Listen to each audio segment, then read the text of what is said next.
ओम नमः शिवाय। हर हर महादेव। आज आषाढ़ माह की अमावस्या तिथि और बुधवार है। अमावस्या तिथि का समापन शाम को 4 बजे हो जाएगा। उसके बाद शुक्ल पक्ष की शुरुआत हो जाएगी। उदया तिथि के अनुसार अमावस्या तिथि पर किया जाने वाला स्नान दान आज ही किया जाएगा। तो अब अपने सुनते हैं आज की कथा। आप सभी श्रोताओं के सुख समृद्धि की कामना करते हुए सबसे पहले अपने सुनेंगे गणेश जी भगवान की कहानी। बोलो गणेश गजानन की जय हो। एक समय की बात है, एक गांव में एक भाई बहन रहा करते थे। बहन का नियम था कि वह रोजाना अपने भाई के दर्शन करके उसी के बाद भोजन करती थी। तो इसी तरह दोनों भाई बहन बड़े हो गए और उनकी शादी कर दी गई। बहन अपनी ससुराल चली गई। अब वो वहाँ भी जल्दी जल्दी घर का काम खत्म करती और फिर अपना भाई का मुख देखने के लिए अपने मायके आती। अपने भाई से मिलने के बाद ही घर जाकर भोजन करती। तो एक दिन रास्ते में एक पीपल के नीचे गणेश जी की मूर्ति रखी थी। उसने भगवान के सामने हाथ जोड़कर कहा कि हे गणेश जी भगवान, मेरे जैसा अमर सुहाग और मेरे जैसा अमर पीहर सबको दीजिए। यह कहकर वो अपने मायके चली गई। अब उसका रोजाना का नियम था, वह 2 मिनट गणेश जी भगवान की मूर्ति के आगे रुकती और वही बात कहती और फिर अपने भाई से मिलने के लिए चली जाती। एक दिन उसके पैरों में जंगल की झाड़ियों के कांटे चुभ गए। जैसे ही वो अपने भाई के घर पहुंची और भाई का मुख देखकर बैठ गई, तब भाभी ने पूछा कि ननंद पैसा आपके पैरों में क्या हो गया। तो वह कहने लगी कि भाभी, रास्ते में जंगल की झाड़ियों के कांटे गिरे थे, वो मेरे पाँवों में चुभ गए। तो उसकी भाभी ने गर्म पानी लाकर उसके पैर धोए और फिर पट्टी बांध दी, चाय पानी पिलाया और कुछ देर बातचीत करके जब उसकी ननंद अपने घर चली गई तो उसकी भाभी पीछे से कहने लगी कि आप किस तरह के भाई हैं। अपनी बहन के पैरों की तरफ देखा है, वो तो आपका मुख देखे बिना भोजन नहीं करती और आप अपनी बहन की तरफ ध्यान नहीं देते। देखा नहीं उसके पैरों में किस तरह से कांटे चुभे हुए थे। जाओ अभी के अभी रास्ता साफ करवा दो।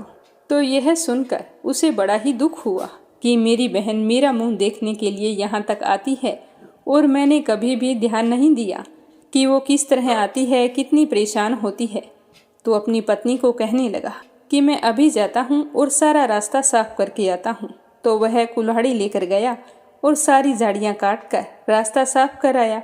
रास्ते को साफ करते हुए उसने ध्यान नहीं दिया, गणेश जी की मूर्ति को भी वहां से हटा दी। तो यह देखकर गणेश जी भगवान गुस्सा हो गए। जब वह घर आया तो उसकी तबीयत खराब हो गई और गणेश जी के प्रकोप से वह मृत्यु को प्राप्त हो गया। गांव के लोग इकट्ठा हो गए, संस्कार की तैयारी करने लगे। तो उसकी पत्नी ने रोते हुए कहा कि भाई आप लोग थोड़ी देर रुक जाइए, मेरी ननंद आने वाली है, वो अपना भाई का चेहरा देखे बिना भोजन नहीं करती।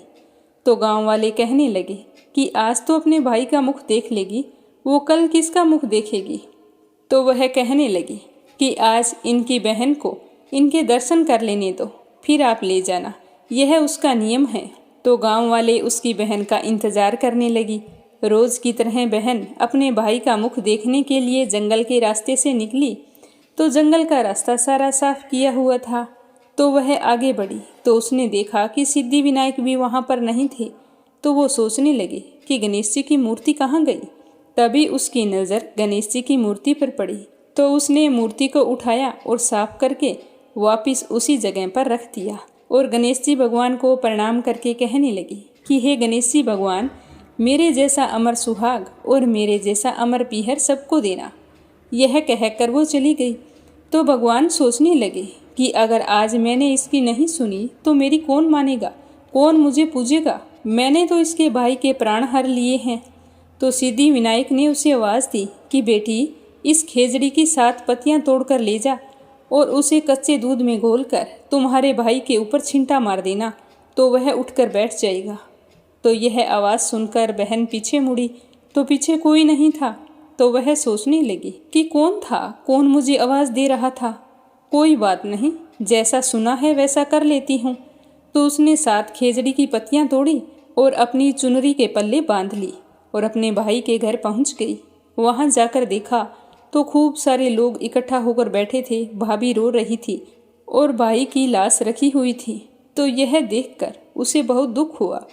फिर उसे पत्तियों वाली बात याद आई। तो जैसे उसने सुना था उसी तरह उसने दूध में उन पत्तियों को घोलकर अपने भाई के ऊपर छिंटा दिया।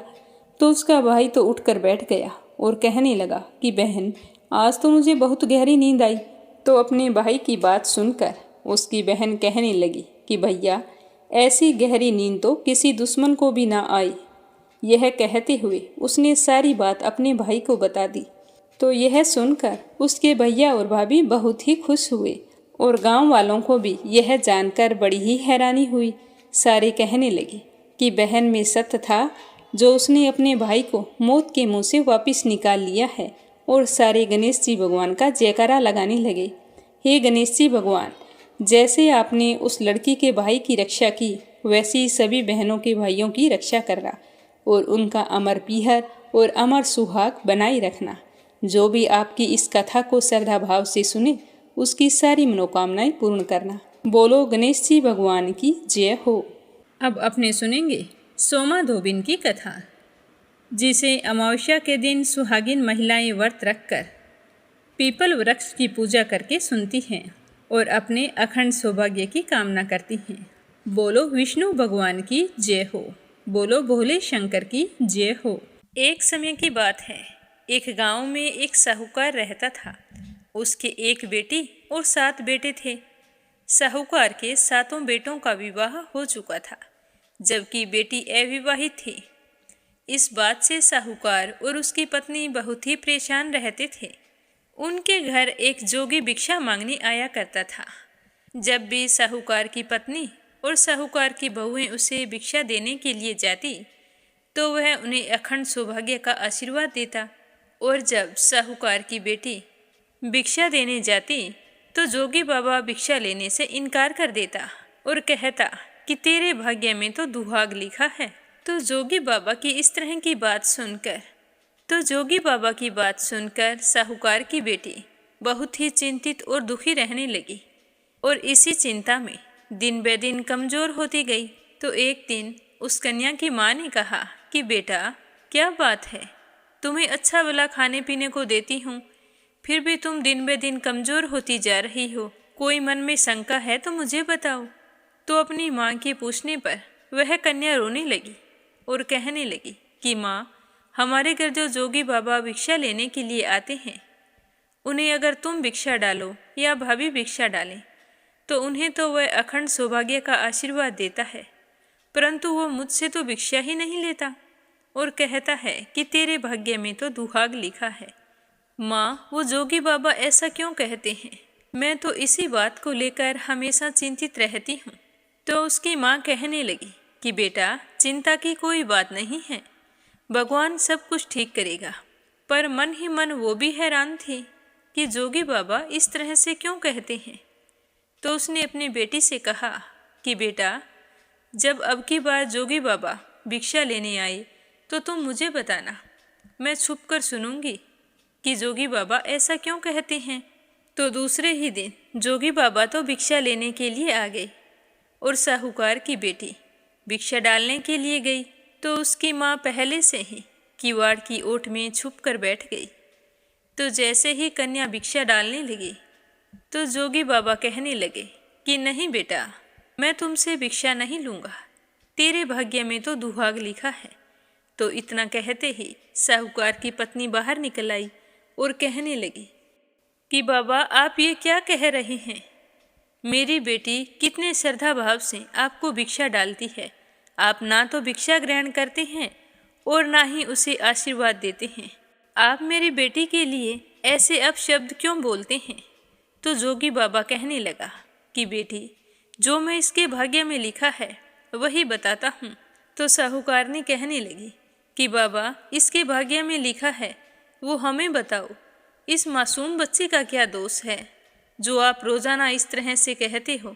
आपको पता है ये इस बात को सुनकर कितनी परेशान रहती है। अगर आप मेरी बेटी के दुखों का कारण जानते हो तो आप इसका निवारण भी अवश्य ही जानते होंगे। तो जोगी बाबा ध्यान लगाते हुए कहने लगा कि बेटी, इसका विवाह तो हो जाएगा, पर इसके भाग्य में सुहाग का सुख नहीं लिखा है। फेरों के समय इसके पति की मृत्यु हो जाएगी। तो साहूकारनी हाथ जोड़कर कहने लगी कि बाबा, आप मुझे इसका निवारण बताइए।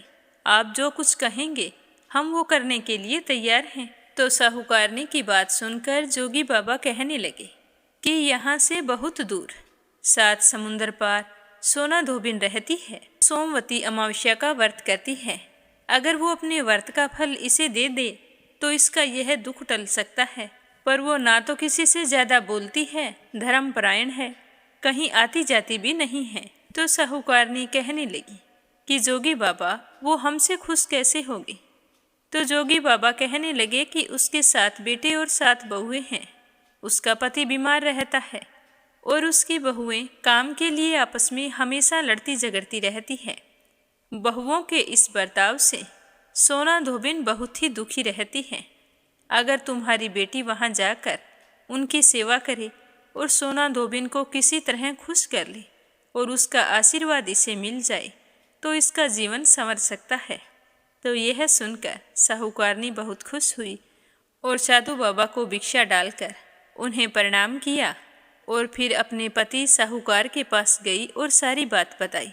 तो यह सब सुनकर, तो अपनी बेटी के बारे में सुनकर साहूकार को बहुत ही दुख हुआ।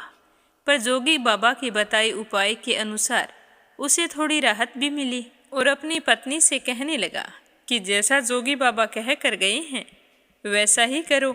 तो दूसरे ही दिन माँ बेटी सोमा धोबिन को ढूंढने के लिए चल पड़ी।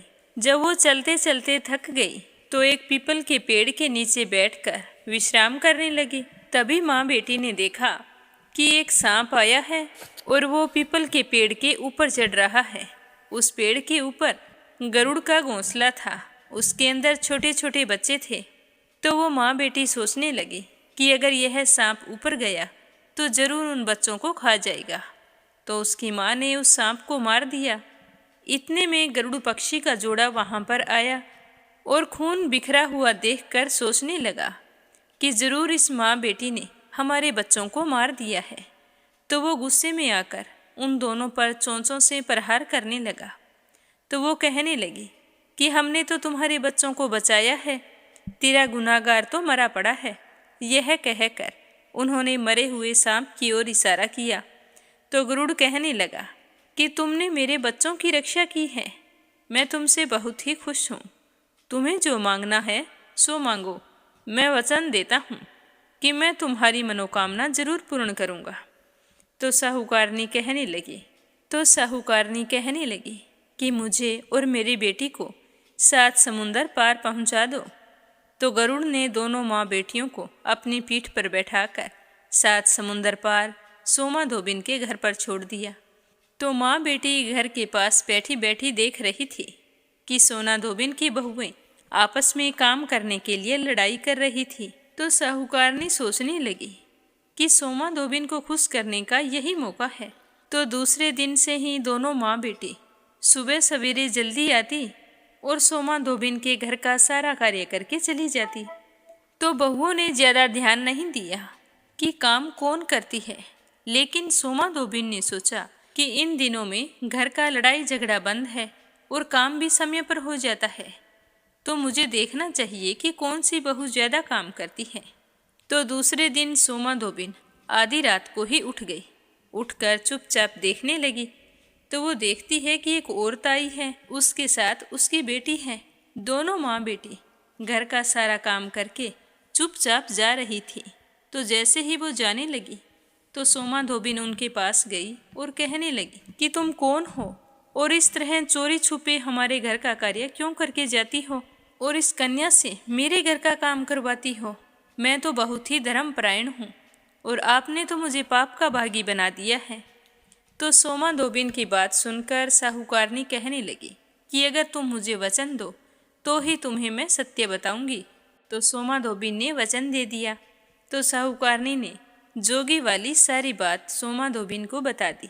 तो साहूकारनी की बात सुनकर सोमा धोबिन कहने लगी कि मेरे कोई बेटी नहीं है और आज से ये मेरी बेटी है, मैं इसके सुहाग की रक्षा अवश्य करूंगी। यह कहकर सोमा धोबी ने अपने मांग का सिंदूर उसकी मांग में लगा दिया और कहा कि घर जाओ और विवाह की तैयारियां करो। जब इसका विवाह तय हो जाए तो मुझे समाचार भिजवा देना, मैं आ जाऊंगी। तो इस तरह का आशीर्वाद पाकर माँ बेटी बहुत ही खुश हुई और खुशी खुशी अपने घर आ गई। घर आकर साहूकार को सारी बात बताई तो साहूकार भी बहुत ही खुश हुआ और अपनी बेटी के लिए अच्छे वर की तलाश करने लगा। कुछ महीनों बाद एक अच्छे घर में अपनी बेटी का रिश्ता तय कर दिया। फिर शुभ मुहूर्त में विवाह करना भी निश्चित किया और सोमा धोबिन को समाचार भिजवा दिया। जिस दिन साहूकार की बेटी का विवाह होने वाला था तो उस दिन सोमा धोबिन वहाँ पर आ गई। जैसे ही दूल्हा दुल्हन फेरे में बैठे तो सोना धोबिन दूल्हे के पास मिट्टी की हांडी लेकर बैठ गई। साथ में एक कपड़ा, कटोरी में दूध और कच्चा सूत लेकर वहाँ पर बैठी थी। दुल्हन के 2 फेरे हुए, इतने में वहाँ पर एक काला नाग आया और जैसे ही वो दूल्हे को डसने को तैयार हुआ तो सोना धोबिन ने उसके आगे दूध रख दिया। वह सांप दूध पीने लगा तो सोमा धोबिन ने उसका सर पकड़कर उसे हांडी में डालकर हांडी पर कपड़ा रखकर कच्चे सूत से उसे बांध दिया। तो यह सब जब दूल्हे ने देखा तो उसके तो डर के मारे ही जान निकल गई। तभी सांप के पीछे लहराती हुई नागिन आई और वह सोना धोबिन से कहने लगी कि मेरे पति को आज़ाद करो। तो सोमा धोबिन ने कहा कि पहले तुम मेरी बेटी के सुहाग को लौटाओ। अगर तुम उसे जीवित कर दोगे तो मैं तुम्हारे पति को आज़ाद कर दूंगी। तो नागिन कहने लगी कि तुम अपनी छोटी अंगुली चीर कर दूल्हे पर छींटे देकर अपनी सोमवती अमावस्या के व्रत का पुण्य फल उसे दे दो, तो व्रत के प्रभाव से यह पुनर्जीवित हो जाएगा। तो सोना धोबी ने वैसा ही किया। छींटा देकर कहने लगी कि आज तक जितनी भी मैंने सोमवती अमावस्या के व्रत किए हैं उनका पुण्य फल मेरी बेटी के सुहाग को मिले और इसके बाद जो मैं अमावस्या के व्रत करूं उनका पुण्य फल मेरे पति को मिले। सोमा धोबिन के ऐसा कहते ही कन्या का पति जीवित हो गया। तो यह देखकर साहूकार और साहूकारनी बहुत ही खुश हुए और सोमा धोबिन का धन्यवाद करने लगे और कहने लगे कि हम तुम्हें क्या दें, तुम्हें नहीं पता तुमने हमारे ऊपर कितना बड़ा उपकार किया है। तो सोमा धोबिन कहने लगी कि मुझे कुछ नहीं चाहिए, बस एक मिट्टी की हांडी दे दो और मैं भोजन अपने घर पर जाकर ही करूँगी। यह कहकर वहाँ से वो मिट्टी की हांडी लेकर रवाना हो गई। तो रास्ते में सोमवती अमावस्या आ गई तो उसने हांडी के 108 टुकड़े किए और पीपल के नीचे रख दिए। 13 टुकड़े एक जगह रखे। वह पीपल की परिक्रमा करके उन टुकड़ों को पीपल के नीचे गाड़ दिए और फिर घर चली गई। घर जाकर देखा तो उसका पति तो मृत पड़ा था। तो उसने अपने पति पर सुहाग का छींटा दिया और भगवान से कहा कि अगर मैंने पुण्य का काम किया है तो आप मेरे सुहाग की रक्षा करें। तो भगवान के चमत्कार से उसका पति फिर से जीवित हो गया। तो थोड़ी ही देर बाद में उनके घर एक ब्राह्मण आया जो हमेशा ही अमावस्या के दिन दक्षिणा लेने के लिए आता था। तो वह सोमा धोबिन से कहने लगा कि मेरी दान दक्षिणा कहाँ पर है। तो ब्राह्मण की बात सुनकर सोमा धोबिन ने कहा कि अब की बार मेरी अमावस्या का व्रत तो रास्ते में ही आया था, इसीलिए मैं ज़्यादा कुछ नहीं कर पाई। जो कुछ भी किया था वो पीपल के नीचे गाड़ आई। तो ब्राह्मण देखने के लिए उसी पीपल के पेड़ के नीचे चला गया। वहाँ पर जगह खोदी तो देखा कि 108 एक जगह और 13 सोने के टुकड़े एक जगह पर रखे थे। तो ब्राह्मण ने उन सभी टुकड़ों को इकट्ठा किया और सोमा धोबिन के घर आ गया और कहने लगा कि आपने इतना दान धर्म किया और कह रही हो कि मैंने कुछ नहीं किया। तो सोमा धोबिन कहने लगी कि मैंने तो कुछ नहीं किया, जो कुछ तुम्हें मिला है वह तो तुम्हारे भाग्य का है, तुम ले जाओ। तो ब्राह्मण कहने लगा कि मेरा तो चौथा हिस्सा है, बाकी 3 हिस्से आपके हैं, जो आपकी इच्छा हो उन्हीं को देना। यह कहकर उन सोने के टुकड़ों के 3 हिस्से सोमा धोबिन को देकर ब्राह्मण चला गया और जाकर पूरे नगर में ढिंडोरा पिटवाया कि सारे नगरवासी अमावस्या का व्रत करें और अमावस्या का पुण्य प्रभाव भी बताने लगा। तो ब्राह्मण से अमावस्या व्रत के चमत्कार सुनकर नगर के सारे लोग अमावस्या के व्रत करने लगे, जिससे सारे सुखी और संपन्न हो गए। अमावस्या माता, जैसा आपने साहूकार की बेटी को दिया वैसा अमर सुहाग सबको देना। जो भी सुहागिन महिला अमावस्या का व्रत रखे और पीपल के पेड़ की पूजा करके आपकी इस पावन कथा को सुने, उसका अखंड सौभाग्य हमेशा बनाए रखना। बोलो अमावस्या माता की जय हो, बोलो भोले शंकर की जय हो। अब अपने सुनते हैं स्कंद पुराण का आगे का अध्याय। तो प्रेम भाव से कहिए, स्कंद पुराण की जय हो, शिव परिवार की जय हो। ऋषियों ने पूछा कि हे महाभाग सूत जी, दक्ष कुमारी देवी सती जब अपने पिता के घर जाकर उनके यज्ञ में प्रवेश करके अंतर्ध्यान हो गई, तब वो पुनः कब और कहाँ प्रकट हुई? शिव जी को वो किस प्रकार से मिली? हमें यह सब कुछ विस्तार से बताइए। तो ऋषियों की जिज्ञासा देखकर सूत जी बहुत ही खुश हुए और कहने लगे कि हे ब्राह्मणों, मैं तुम्हें दक्ष कुमारी देवी सती के बारे में सब कुछ विस्तार से बताता हूँ, तुम ध्यान से सुनना। जब देवी सती अपने पिता के घर यज्ञ में अंतर्ध्यान हो गई थी, तब अपनी शक्ति से बिछुड़े हुए भगवान महेश्वर उत्तम तपस्या में संलग्न हो गए थे।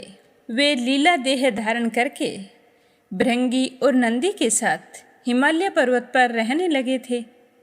इसी समय नमोची के पुत्र तारकासुर ने बड़ी भारी तपस्या करके पितामह ब्रह्मा जी को संतुष्ट किया था।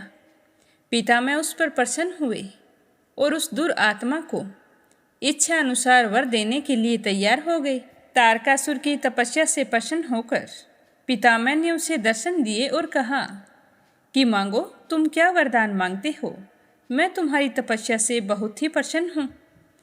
तो पितामह की यह बात सुनकर तारकासुर बहुत ही खुश हुआ और हाथ जोड़कर प्रणाम करके कहने लगा कि हे प्रभु, यदि आप मुझ पर इतने ही प्रसन्न हैं तो मुझे अजर, अमर और अजय बना दीजिए। इसके अलावा मुझे और कुछ नहीं चाहिए। तो तारकासुर की बात सुनकर पितामह ने कहा कि तू अमर कैसे हो सकता है? जो इस संसार में जन्म ले चुका है उसकी तो मृत्यु अटल है। तो तारकासुर कहने लगा, तो आप मुझे अजय बना दीजिए। तो तारकासुर की बात सुनकर पितामह कहने लगे कि तू अजय होगा, इसमें कोई संशय नहीं है, परंतु एक बालक को छोड़कर अन्य सबसे तेरी ही अजयता रहेगी। तुम्हें कोई हरा नहीं सकेगा, सब पर सदा विजय प्राप्त करेगा, यह मेरा वचन है। इस तरह कहकर पितामह तो वहाँ से अंतर्ध्यान हो गई और इस प्रकार का वरदान पाकर तारकासुर बहुत ही प्रसन्न हुआ और वरदान से वह बहुत ही बलवान भी हो गया। उस समय देवता लोग राजा मुचुकुंद का सहारा लेकर तारकासुर के साथ युद्ध करते और विजयी होते थे। मुचुकुंद के ही बल से देवताओं ने विजय प्राप्त की थी। तब उन्होंने सोचा कि इन दिनों हमें निरंतर युद्ध में ही रहना पड़ता है, ऐसे समय में हमारा क्या कर्तव्य है? इस तरह का विचार करके वे पितामह के लोक में चले गए और वहाँ जाकर उनके सामने खड़े होकर स्तुति करने लगे। स्तुति करने के पश्चात वे बोले कि हे पितामह, आप द्वितीय पतियों से हमारी रक्षा कीजिए। तो उसी समय पितामह कुछ कहते उससे पहले आकाशवाणी हुई कि हे देवताओं, तुम जितनी जल्दी हो सके मेरी आज्ञा का यथावत पालन करो। अब तुम तारकासुर को नहीं हरा सकते हो, वह तुमसे अजय है, क्योंकि पितामह ने उसे अजय होने का वरदान दिया है। अब तारकासुर को हराने का अब एक ही उपाय है। भगवान शिव जी के जब कोई महाबली पुत्र उत्पन्न होगा, वही युद्ध के दौरान तारकासुर का वध करेगा, इसमें कोई संदेह नहीं है। सबकी हृदय गुफा में निवास करने वाले भगवान शंकर जिस किसी उपाय से पत्नी का पानी ग्रहण करे, वह उपाय तुम्हें करना चाहिए। अन्यथा शिवजी ने तो सोच रखा है कि वो सती के जाने के बाद किसी से विवाह नहीं करेंगे।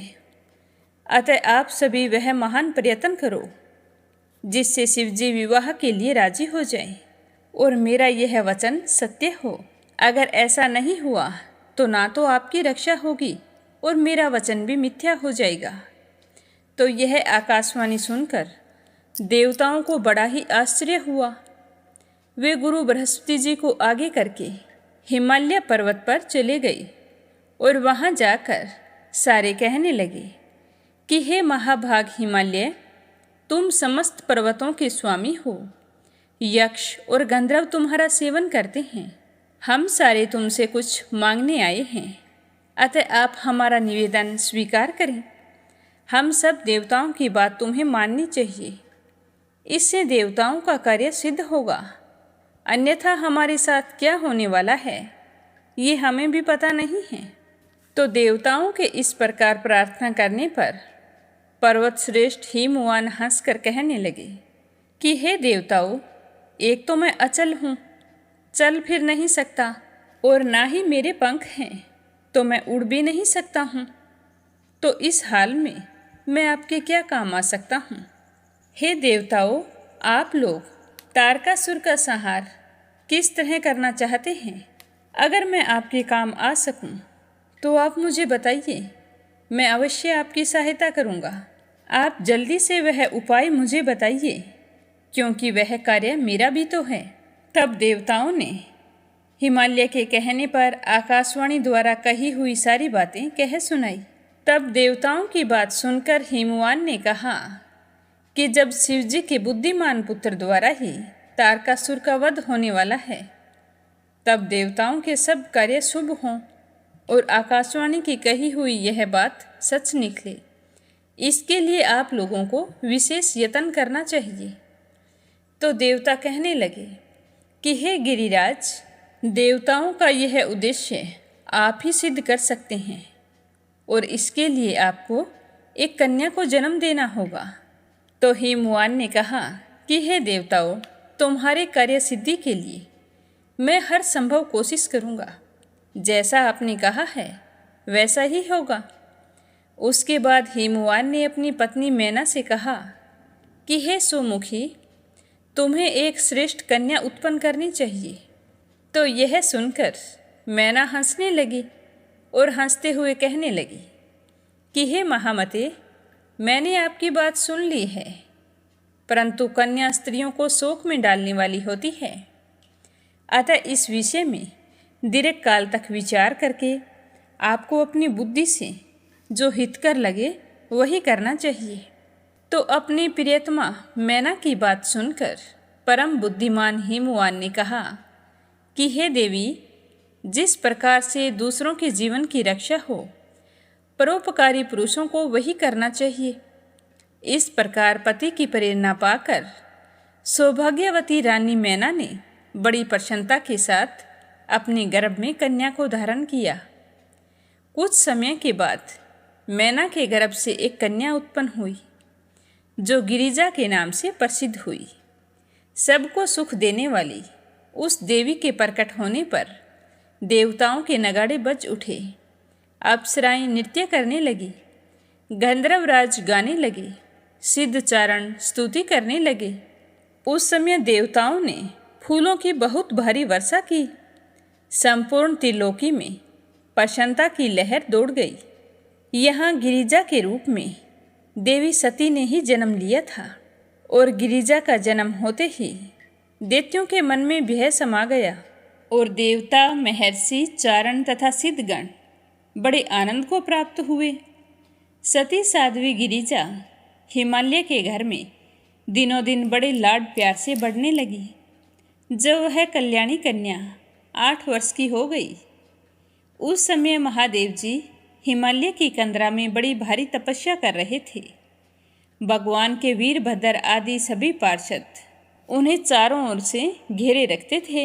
एक दिन परम बुद्धिमान हिमवान अपनी कन्या पार्वती को साथ लेकर तपस्या में लगे हुए महादेव जी के पास उनके चरणों का दर्शन करने के लिए गए।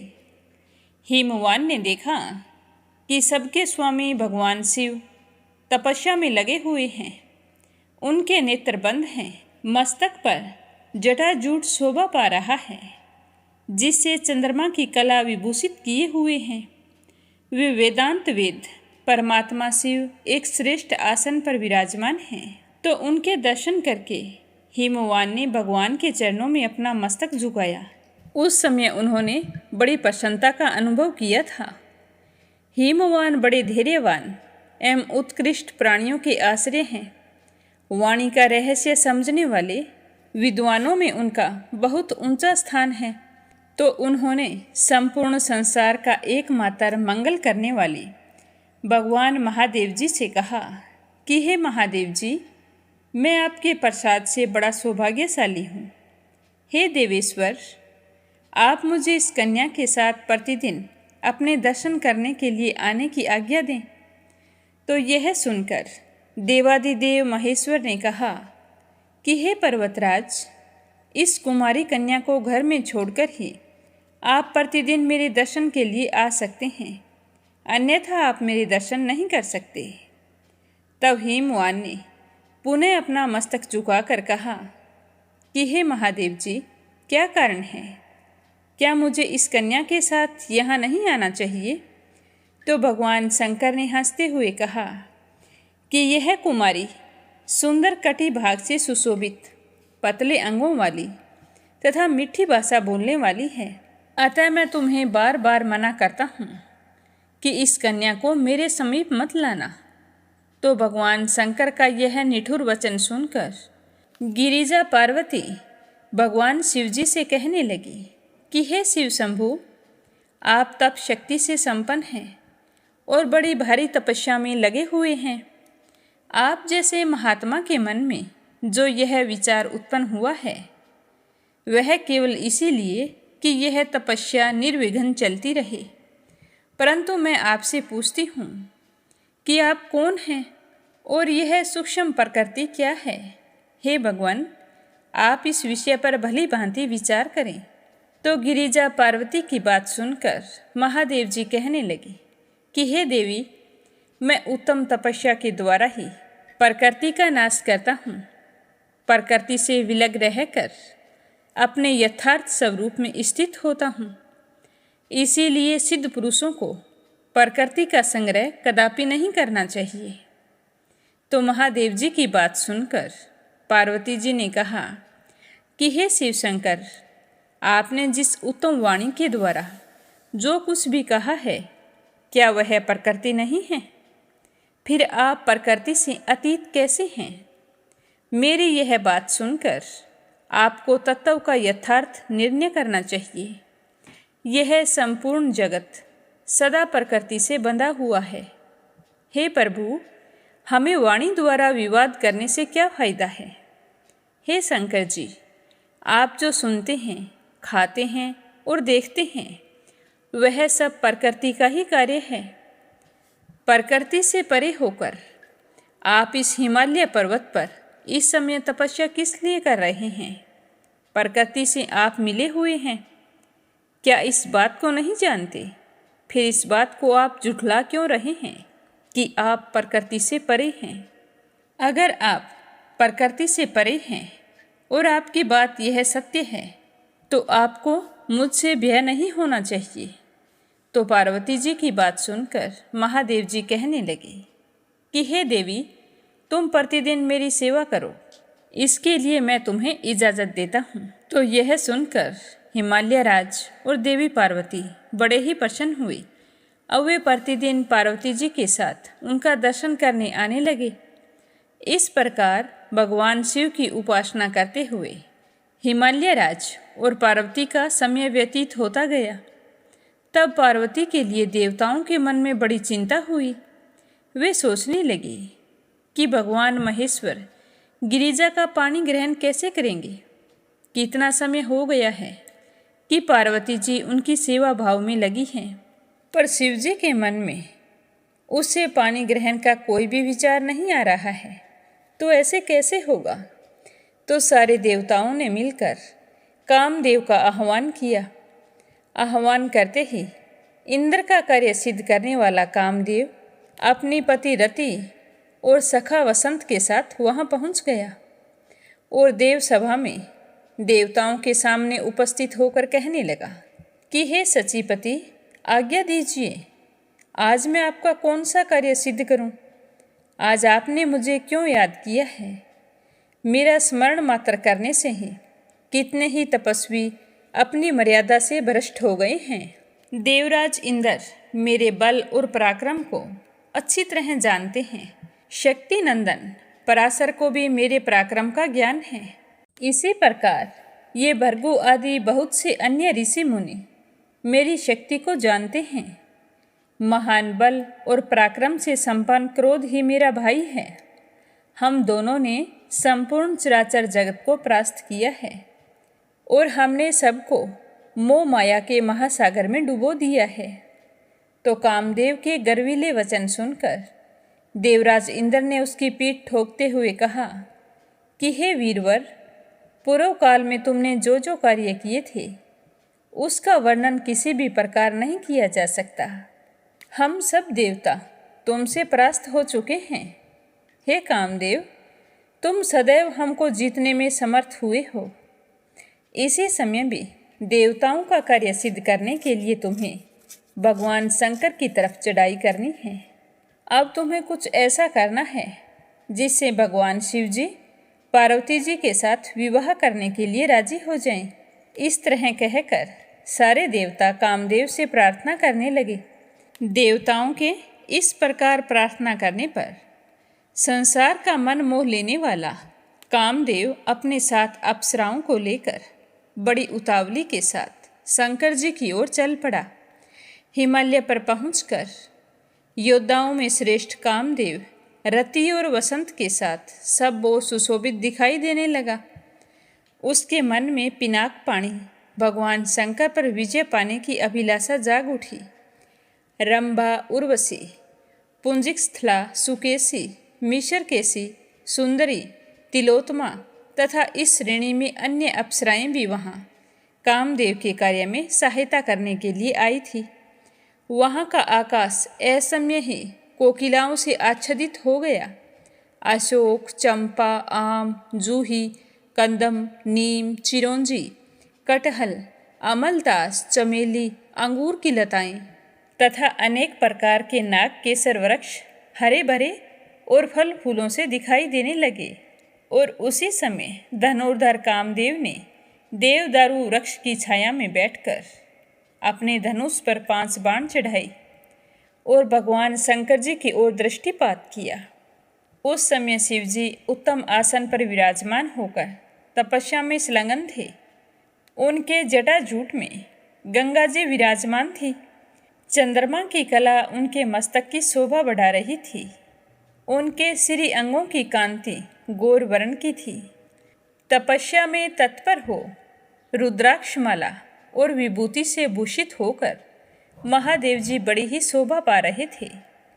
वसंत सहित कामदेव ने जब महादेव जी को अपने बाण से बींधने की इच्छा की, उसी समय परम मंगलमयी गिरिजा अपनी सखियों के साथ पूजन करने के लिए भगवान सदाशिव के सामने आई थी। वे चंद्रमा की किरणों के समान मनोहर थी। उन्होंने भगवान नीलकंठ के कंठ में दतूरे के फूलों की माला पहना दी और सुंदर वदनारविंद से सुशोभित त्रिनेत्रधारी भगवान शिव की शोभा निहारने लगी। इसी बीच में वसंत की सहायता पाने वाले कामदेव ने सम्मोहन नामक बाण से भगवान महेश्वर को बींध डाला। बाण का आघात लगने पर भगवान शिव शंकर ने धीरे से अपने नेत्र खोले और पार्वती जी की ओर देखा, जो संपूर्ण मंगलों को भी मंगलमय बनाने वाली एकमात्र देवी है। लोक पावनी गिरिराज नंदिनी की ओर दृष्टि डालते ही कामदेव ने उन्हें व्याकुल कर दिया और वे पार्वती जी के दर्शन मात्र से ही मोहित हो गए। लेकिन अचानक से उन्हें अपनी स्थिति का ध्यान आया और वे मन ही मन खेद प्रकट करते हुए कहने लगे कि मैं स्वतंत्र हूँ, निर्विकार हूँ, तो भी आज इस पार्वती के दर्शन मात्र से मोहित हो गया हूँ। ऐसा क्या हुआ है? कहाँ से, किससे और किसने मेरा यह अप्रिय कार्य किया है? यह तो मुझसे कभी नहीं होना चाहिए था। यह सोचते हुए शंकर जी ने सब दिशाओं की ओर अपनी दृष्टि दौड़ाई। उसी समय दक्षिण दिशा में कामदेव दिखाई दिए, जो हाथ में धनुष लेकर भगवान सदाशिव पर प्रहार करने के लिए तैयार थे। उसने चढ़े हुए धनुष को खींचकर मंडलाकार कर रखा था और फिर से बाण साधकर शिवजी को बींधना चाहता था। उस समय भगवान महेश्वर की क्रोधपूर्ण दृष्टि उसके ऊपर पड़ गई। भगवान ने अपना तीसरा नेत्र खोलकर उसकी ओर देखा तो देखते ही देखते कामदेव आग की उठती लपटों में घिर गया और वहां पर भस्म हो गया। अब कामदेव को भस्म हुआ देखकर देवताओं में हाहाकार मच गया। सारे देवता कहने लगे कि हे देवादिदेव महादेव, आप देवताओं को वरदान दीजिए, ये तो अनर्थ हो गया। हमने ही कामदेव को गिरिराज नंदिनी पार्वती की सहायता के लिए यहाँ भेजा था, उसमें उसका कोई अपराध नहीं था। आपने महातेजस्वी काम को व्यर्थ ही दग्ध कर दिया। संसार के लिए एकमात्र बंधु हे सदाशिव, आपको अपने उत्कृष्ट तेज से इस समय देवताओं का कार्य सिद्ध करना चाहिए।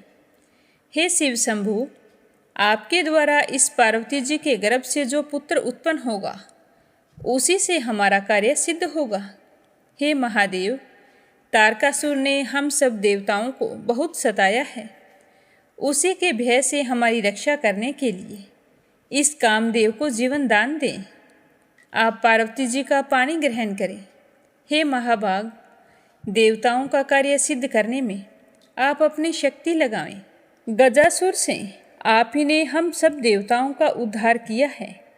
कालकूट विष से भी आप ही ने हमारी रक्षा की है। तो हे भगवान, इस समय भी आप ही हमारी रक्षा कर सकते हैं। यह कामदेव तो देवताओं का कार्य सिद्ध करने के लिए यहाँ आया था। यह तो हमेशा ही हमारे उपकार में संलग्न रहा है, अतः आपको इसकी रक्षा करनी चाहिए। तब महादेव जी ने रुष्ट होकर देवताओं से कहा कि हे देवगणों, तुम सबको कामना रहित होना चाहिए। इंद्र आदि देवता जब जब कामदेव को आगे रखकर चले हैं, तब तब अपनी मर्यादा से भ्रष्ट हुए हैं, दुख में पड़े हैं और दीनता के भागी हुए हैं। अतः मैंने सबकी शांति के लिए कामदेव को जला दिया है। तुम सब देवता, असुर, महर्षि तथा दूसरे प्राणी भी अब निर्भय होकर तपस्या में मन लगाओ। आज संपूर्ण जगत को मैंने काम और क्रोध से शून्य कर दिया है। हे देवताओं, यह पापी काम दुख की जड़ है, अतः मैं आज किसी के कहने पर भी इसे जीवन दान नहीं दूंगा। तुम समय की प्रतीक्षा करो। भगवान सदाशिव की ऐसा कहने पर सब देवताओं ने उनसे कहा कि हे शिव शंभु, आपने जो कुछ कहा है सब हमारे लिए परम कल्याणकारी है। किंतु हे देवेश्वर, हम भी कुछ निवेदन करना चाहते हैं। आप कृपया करके उसे ध्यान से सुनिए। जिस प्रकार इस संसार की सृष्टि हुई है, उसके अनुसार काम ही इसका अधिष्ठान है। काम के बिना यह सृष्टि कैसे होगी? यह संसार काम्य है। इससे ऊपर उठे हुए आप परमेश्वर ही निष्काम हैं। इतना कहकर मुनि, सिद्ध और चारणों ने भगवान सदाशिव की स्तुति और वंदना की और उसके बाद वे वहाँ से अंतर्ध्यान हो गए। और कामदेव को जलाने के बाद महादेव जी भी अदृश्य हो गए थे। और उस समय पार्वती जी ने देखा कि रति बुरी तरह से रो रही है, तो वो रति को रोता हुआ देखकर उसके पास गई और कहने लगी कि हे सखी, तुम दुख मत करो, मैं कामदेव को जीवन दिलवाऊंगी। तो देवी पार्वती के इस प्रकार के आश्वासन देने पर पतिव्रता रति ने पति को पुनः प्राप्त करने के लिए बड़ी भारी तपस्या करनी शुरू कर दी। उसके बाद पार्वती जी भी वहीं पर रहकर तपस्या करने में लग गई। उसके माता पिता ने उस समय पार्वती को बहुत रोका था कि बेटी, तू अभी बालिका है, इतनी कठिन तपस्या तू नहीं कर सकती। हमारी बात मान और हमारे साथ घर चल। तो अपने माँ पिताजी की बात सुनकर पार्वती जी कहने लगी कि मैं घर नहीं चलूँगी। आप मेरी प्रतिज्ञा सुने। मैं उत्तम तपस्या के द्वारा भगवान शंकर को पुनः यहीं बुलाकर उनका वरण करूँगी। इस तरह कहकर पार्वती जी एकाग्रचित होकर बड़ी भारी तपस्या के द्वारा भगवान शिव जी की आराधना करने लगी। उस समय जया, विजया, माधवी, सुलोचना, सुश्रुता, श्रुता, सुक्की, परमलोचा, सुभागा, श्यामा, चित्रांगी, वारुणी और सुधा, इनके साथ साथ और भी बहुत सारी सखियाँ पार्वती जी की सेवा में वहीं पर रहने लगी। परमात्मा रुद्रदेव ने कामदेव को जहाँ दग्ध किया था वहीं पर उन्होंने एक वेदी बनाई और उसके ऊपर विराजमान होकर पार्वती जी कठिन तपस्या करने लगी। वे अन्न और फल का त्याग करके केवल हरे पत्ते खाकर रहने लगी। कुछ समय बाद हरे पत्ते छोड़कर सूखे पत्तों पर निर्वाह करने लगी और फिर समय के साथ सूखे पत्तों का भी त्याग कर दिया। तभी उनका यह रूप अपर्णा कहलाया था। सूखे पत्ते छोड़ देने पर वे कुछ काल तक केवल जल पर रही, फिर जल छोड़कर वायु पीकर रहने लगी। इस प्रकार देवी सती हजारों वर्षों तक कठिन तपस्या में लगी रही। भगवान शंकर की प्रसन्नता के लिए उन्होंने मन में उत्तम निष्ठा रखकर कड़ी से कड़ी तपस्या की। तो पार्वती जी के उस महान तप से संपूर्ण चराचर जगत संतप्त होने लगा। तब देवता और असुर मिलकर पितामह की शरण में गए और वहां जाकर कहने लगे कि हे भगवान, आपने ही इस संपूर्ण चराचर जगत की सृष्टि की है और अब आप ही हमारी रक्षा कर सकते हैं। हमारी रक्षा के लिए कोई उपाय सोचिए। तो देवताओं की यह बात सुनकर पितामह ने मन ही मन चिंतन किया। तो चिंतन से उन्हें ज्ञात हुआ कि पार्वती की कठिन तपस्या से बड़ी अद्भुत दावा अग्नि प्रकट हुई है। तो यह जानकर पितामह बड़ी शीघ्रता से परम अद्भुत क्षीर सागर के तट पर गई। वहां जाकर उन्होंने अति शोभायमान शेष सैया पर सो रहे भगवान श्री हरि विष्णु के दर्शन किए। लक्ष्मी देवी उनके दोनों चरणार विंदों की निरंतर सेवा कर रही थी। गरुड़ जी कुछ दूरी पर अपना मस्तक झुकाए और हाथ जोड़े खड़े थे। श्री, कांति, दृष्टि, वृत्ति और दया आदि सभी देवियां भगवान की सेवा में संलग्न थी। 9 शक्तियों से संपन्न भगवान श्री हरि विष्णु अपने पार्षदों से घिरे हुए थे। कुमुद, कुमुदवान, सनक, सनंदन, महाभाग, सनातन, परशुपत, विजय, अरिजित, जयंत, जयतसेन, परम कांतिमान जय, सनत कुमार, उत्तम तपस्वी नारद जी, तुम्बुरु, महाशंख 5 जन्य, कोमोद की गदा, सुदर्शन चक्र तथा परम अद्भुत सारंग नामक धनुष, ये सब वहाँ पितामह को मूर्तिमान दिखाई देने लगे। सब देवताओं ने परमात्मा भगवान विष्णु जी के समीप जाकर उनसे प्रार्थना पूर्वक कहा कि हे महाविष्णु, हम पार्वती जी की अत्यंत उग्र तपस्या से जले जा रहे हैं और संतप्त होकर ही आपकी शरण में आए हैं, अतः आप हमारी रक्षा करें। अगर आज पार्वती की इस कठिन तपस्या से महादेव जी प्रसन्न नहीं हुए और देवी की तपस्या यूं ही चलती रही तो अनर्थ हो जाएगा। अतः हे जगत के पालनहार, आप हमारी रक्षा करें। इस तरह कहते हुए भगवान श्री हरि विष्णु के सामने हाथ जोड़कर खड़े हो गए।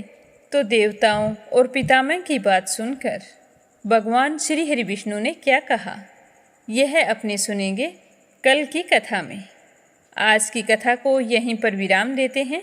भगवान भोले शंकर और भगवान कार्तिकेय आपकी सारी मनोकामनाएं पूर्ण करें। प्रेम से कहिए स्कंद पुराण की जय हो, शिव परिवार की जय हो। अब अपने सुनते हैं लपसी और तपसी की कहानी।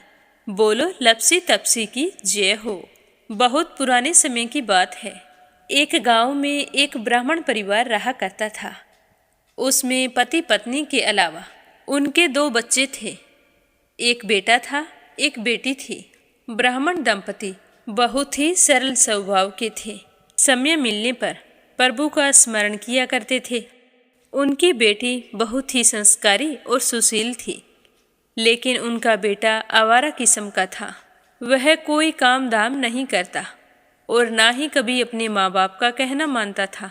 समय के साथ दोनों बहन भाई बड़े हो गए। बहन की शादी कर दी गई, पर भाई का वही हाल था। उसके माँ बाप ने उसे समझाया कि बेटा, अब हम वृद्ध हो चले हैं, तुम कोई काम किया करो, लेकिन उस पर उनकी बातों का कोई असर नहीं होता था। तो एक दिन ब्राह्मणी अपने पति से कहने लगी कि स्वामी, आप बिल्कुल काम छोड़ दीजिए। जब घर में कुछ भी नहीं होगा तो यह अपनी जिम्मेदारी समझेगा और काम पर लग जाएगा। तो ब्राह्मण ने दूसरे दिन से काम पर जाना छोड़ दिया। तो यह देखकर उनके बेटे ने कोई काम नहीं किया और चोरी करने चला गया। आते जाते राहगीरों को लूट लेता और उसी से अपने घर का गुजारा किया करता था। तो उसकी लूटने और चोरी करने की आदत से सारे गांव वाले उसे लपसी कहने लगे। तो लपसी की इस हरकत से उसके माँ बाप बहुत ही दुखी रहते थे, पर वह किसी की सुनने के लिए तैयार नहीं था। इसी तरह समय बीतता गया। एक दिन की बात है कि लपसी एक पीपल के पेड़ पर बैठा था। तभी शिव पार्वती जा रहे थे। पार्वती माता गहनों से लदी हुई थी। तो लपसी उन्हें देखकर सोचने लगा कि सूरत के कितने गहने हैं, आज ये सारे के सारे लूट लूँगा तो मुझे कई महीनों तक चोरी नहीं करनी पड़ेगी। तो वह लूटने के इरादे से पीपल की ओट में होकर बैठ गया। जैसे ही शिव पार्वती वहाँ से जाने लगे तो लपसी एकदम से शिव पार्वती के सामने आकर कहने लगा कि जल्दी से जितने सारे गहने पहन रखे हैं उतार दो। तो पार्वती माता कहने लगी कि तुम चोरी क्यों करती हो, तुम्हें पता है चोरी करना पाप है। तो लपसी कहने लगा कि क्या करूं, घर पर मेरे माँ बाप हैं, मेरी एक भांजी है, उनके लिए दोनों समय भोजन की व्यवस्था कहाँ से करूं, मुझे कोई काम तो आता नहीं है। तो लपसी की बात सुनकर पार्वती माता कहने लगी कि तुम जो चोरी करके पाप करते हो, इस पाप का भागी कौन बनेगा। तो लपसी कहने लगा कि मेरे घर वाले सारे बनेंगे। तो पार्वती माता कहने लगी कि कोई नहीं बनेगा, पाप के भागी केवल तुम बनोगे। तो लपसी कहने लगा कि मैं लूट खोस कर उन्हीं के लिए लेकर जाता हूँ, तो पाप के भागी तो उन्हें बनना ही पड़ेगा। तो लपसी की बात सुनकर पार्वती माता ने हंसकर कहा कि हम यहीं पर बैठे हैं और तुम अपने घर जाओ, अपने घर वालों से पूछो कि कोई तुम्हारे पाप का भागी बनेगा क्या। तो यह सुनकर लपसी भागा भागा अपने घर आया और अपनी माँ के पास गया और कहने लगा कि माँ, मैं चोरी करके लाता हूँ, राह चलते राहगीरों को लूटता हूँ, तुम्हारे लिए ही तो करता हूँ। तो तुम मुझे एक बात बताओ, चोरी करने से जो पाप लगता है तो आप मेरे पाप के भागी बनोगे। तो लपसी की बात सुनकर उसकी माँ कहने लगी कि बेटा, मैंने तो तुमसे नहीं कहा कि तुम चोरी करके लाओ, तुम कमा कर लाओ, हमें तो 2 वक्त की रोटी चाहिए, मैं तो तुम्हारी पाप की भागी नहीं बनूंगी। तो माँ के मुंह से इस तरह की बात सुनकर लपसी तो हैरान हो गया। फिर वह अपने पिताजी के पास गया और जाकर कहने लगा कि पिताजी, मैं जो कुछ भी लूट खोस के लाता हूँ वो आपके लिए ही तो लाता हूँ। देखो मैंने लूट कर कितना धन इकट्ठा कर लिया है, कितने ऐशो आराम है तुम्हारे। अगर मैं चोरी नहीं करता तो क्या ये सब हमें मिलता।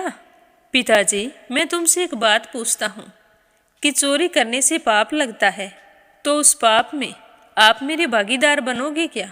तो लपसी की बात सुनकर उसके पिताजी कहने लगे कि बेटा, मैंने नहीं कहा कि तुम चोरी करके लाओ, तुम कमा कर लाओ, मैं तुम्हारे पाप का भागी नहीं बनूंगा।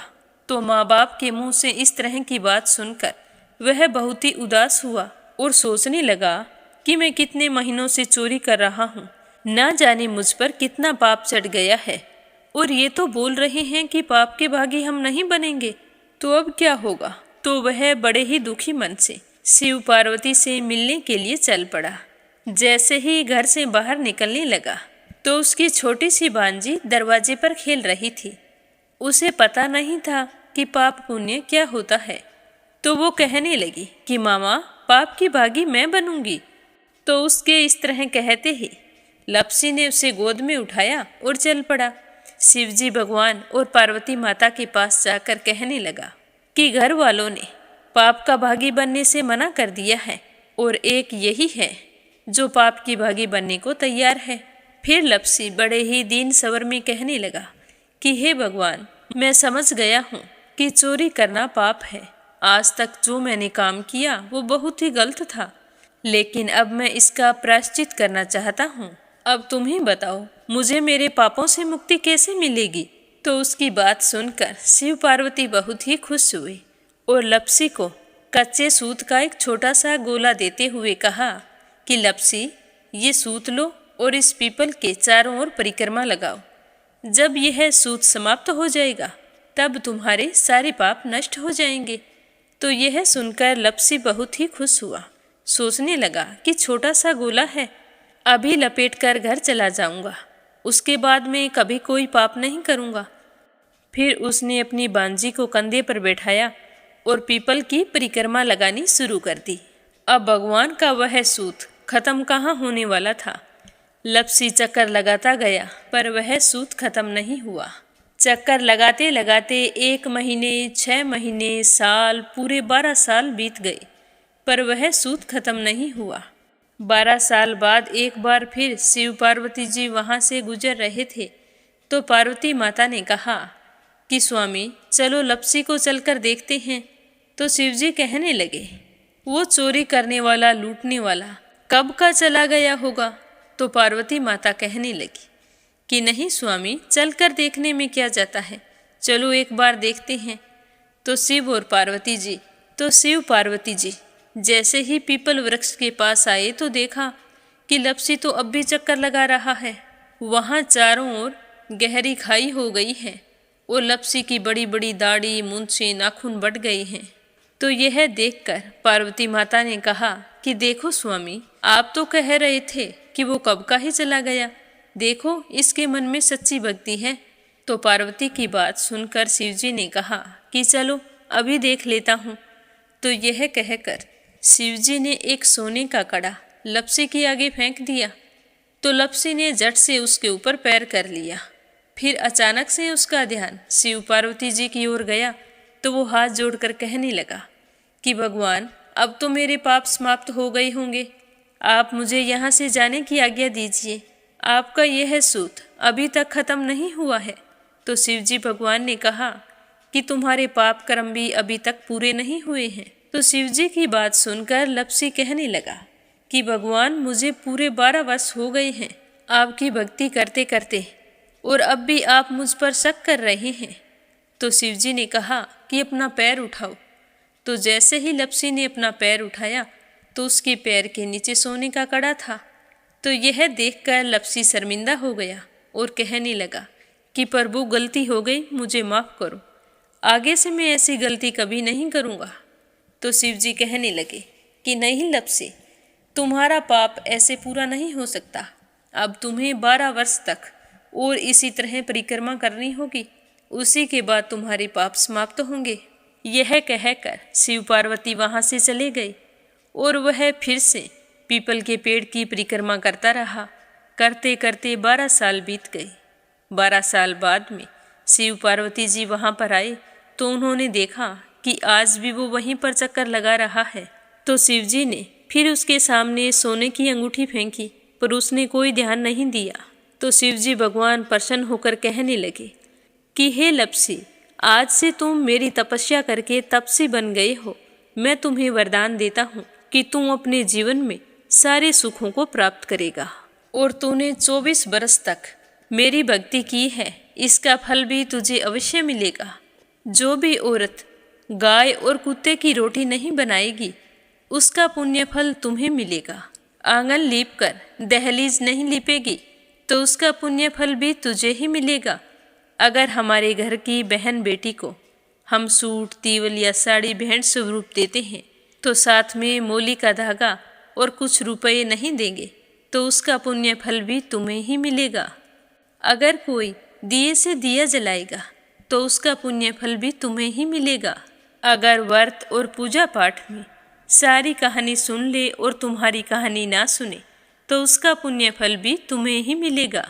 कहा जाता है कि तभी से सुबह पहली रोटी गाय की और सुबह की अंतिम रोटी छोटी बनाई जाती है और शाम को अंतिम रोटी बड़ी बनाई जाती है जो कुत्ते की होती है। और दिए से दिया भी नहीं जलाया जाता। और घर की बहन बेटियों को सूट और तीवल के साथ भेंट स्वरूप कुछ रुपए भी जरूर दिए जाते हैं। और उसी दिन से हर व्रत कथा के बाद में लपसी तपसी की कहानी जरूर सुनी जाती है। और कथा समाप्त होने पर कहा जाता है कि लपसी का फल लपसी को मिले, तपसी का फल तपसी को मिले। हमारी पूजा पाठ का, हमारे व्रत का और हमारी कहानी का पुण्य फल हमें मिले। बोलो लपसी तपसी की जय हो। तो ये थी लपसी और तपसी की कहानी। लपसी तपसी दो भाई नहीं थे। लपसी और तपसी एक ही आदमी का नाम था। लूट कर लाता था, इसीलिए उसे लपसी के नाम से पुकारते थे। और फिर भगवान की तपस्या करने के कारण उसे तपसी के नाम से जाना जाने लगा। बोलो लपसी तपसी की जय हो। अब अपने सुनते हैं कथा सुनने वाले प्यारे श्रोताओं के नाम। आज का पहला कमेंट संजय, सोनिया, हिताक्षी, दीपेश, मयंक हरियाणा से। दूसरा है राधा रोहिला खजूरी खस दिल्ली से। तीसरा है सरला रानी करणपुर से। श्रीचंद यादव गया बिहार से। श्रीमती शर्मा अलीगढ़ से। यूएन तिवारी इंदिरा तिवारी लखनऊ से। परमेश्वरी रघुवीर सिंह दिल्ली से। बीना देविका कनिका वाशने अलीगढ़ से। सीमा जोशी रवि कुमार जोशी दिल्ली से। आशा शर्मा विष्णु ज्योति अंशु भीलवाड़ा से। आरती खैरावर अगरखर से। कोमल निर्मल मुंबई मीरा रोड से। अपराजिता मीना श्रीवास्तव नेपाल से। शीला सिन्हा मीरा श्रीवास्तव ममता श्रीवास्तव माला छम्मा जौनपुर से। तारा मिश्रा राम नरेश मिश्रा शुभम मिश्रा रितेश मिश्रा गोपालगंज से। अनिल कुमार टिहरी करनाल से।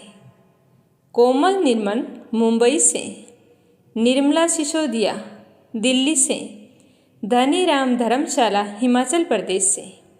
गीता गोस्वामी सुनीता गोस्वामी मेरठ से। एक श्रोता हरियाणा से हैं। बीनू मेहरा दिल्ली से। बबीता पारिक, दिव्यांश पारिक, ऋतिक पारिक, कमला देवी भीलवाड़ा से। सुनीता रानी मेरठ से। मीनू वालिया दिल्ली से।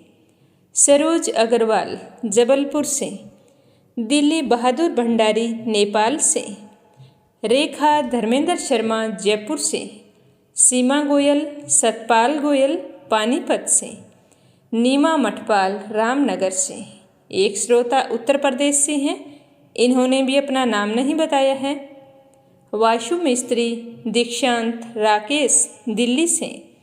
शोभा कुंवर पुरोहित अहमदाबाद से। रुक्मणी शर्मा अंबाला से। नंदा पांडुरंग पुजारी ब्रह्मपुरी महाराष्ट्र से। मंजुला कपूर पंजाब से। शंभू प्रसाद भट्ट स्नेहिल। पूर्णिमा देवी भट्ट उत्तराखंड से। संजीव कंसल कविता कंसल हितेश कंसल आरुष कंसल रानी कंसल मुजफ्फरनगर से। सुनीता गोयल उत्तराखंड से। वीणा कालरा आगरा से। रजनी बड़ोला उत्तराखंड से। दीपिका यादव रायपुर से। रामवती देवी जगवीर सिंह रवि कुमार राहुल कुमार अनुज कुमार ज्योति वंदना भावना रुद्र कुमार आराध्या आन्या तोलू मोलू अविका मेरठ से। शीला बहन जयपुर से। अनीता अमृतसर से। सुदेश नागपाल करनाल से। मंजू चौधरी भीलवाड़ा से। अशोक कुमार जी भटनागर भोपाल मध्य प्रदेश से। गीता सैनी करनाल से। शांताबेन वाघेला गुजरात के मंडल से। वतन कौर कमलेश भल्ला जम्मू से। शशि वर्मा अंजलि वर्मा करण वर्मा पंजाब से। नीलम जायसवाल हैदराबाद से। क्षमा परतुल वडोदरा से, निकिता सेजवानी अहमदाबाद से, उषा जांगिड़ सोजत सिटी से, पाल सावित्री ईश्वरलाल रामचंदानी गाजियाबाद से, उषा सूद बेंगलुरु से, शकुंतला पंगल भिवानी से, मीरा पूजा सोना संयम शंकर लाल डिग्री, देवी सिंह कार्तिक पायल सौम्या, उमा रघुवंशी गजबा सौदा से, पूजा पाठक उत्तराखंड देहरादून कोशानी से, श्रीमती शर्मा ओडिशा से, प्रमोद यादव साहो हिमाचल प्रदेश से, सीताराम जायसवाल शकुंतला जायसवाल वाराणसी से, पुष्पा पटेल हिमांशु ब्रिजेश, दिशु यानिक पटेल जानकी पराग लंदन से, स्मिता सीताराम गायकवाड़ महाराष्ट्र से, कमलेश लाल रुड़की से, ललिता विशाल, आराध्या आरव, भानु पूजा पूनम, खुशबू सोमदीप दमोह मध्य प्रदेश से, अंकुश वर्मा अनीता खारी। आप सभी श्रोताओं का तहे दिल से धन्यवाद जो आप इतने प्यार और विश्वास से इस कथाओं को सुनते हैं, लाइक करके कमेंट करके भी बताते हैं। तो आप सभी को मैं बता दूं कि कल आषाढ़ माह का शुक्ल पक्ष शुरू हो रहा है, तो कल से अपने इस अध्याय में भगवान जगन्नाथ की कथाएं भी सुनेंगे। तो आप सभी से मेरा कहना है कि ज़्यादा से ज़्यादा आप इन कथाओं को शेयर करें। अगर आपने इस चैनल को सब्सक्राइब नहीं किया है तो ज़रूर करें, कथा को लाइक करें और कमेंट बॉक्स में भगवान के निमित्त एक प्यारा सा जयकारा जरूर लगाएं, साथ में अपना नाम भी बताएं। आप सभी की मंगल कामना के साथ ओम नमः शिवाय, हर हर महादेव।